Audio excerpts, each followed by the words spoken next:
Hello, Billy. Oh, ito na yung ating binugbog na African lovebird.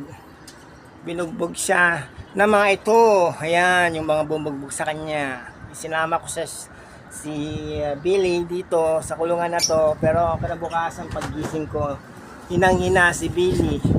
Akala ko kung bakit yung pala ay binugbog siya ng mga African lovebirds natin na pares.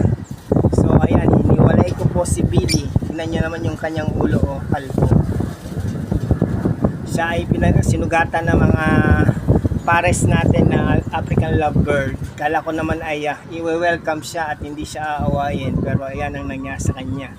Inaway siya ng ating mga lovebird. Kaya siya nakahiwalay ngayon.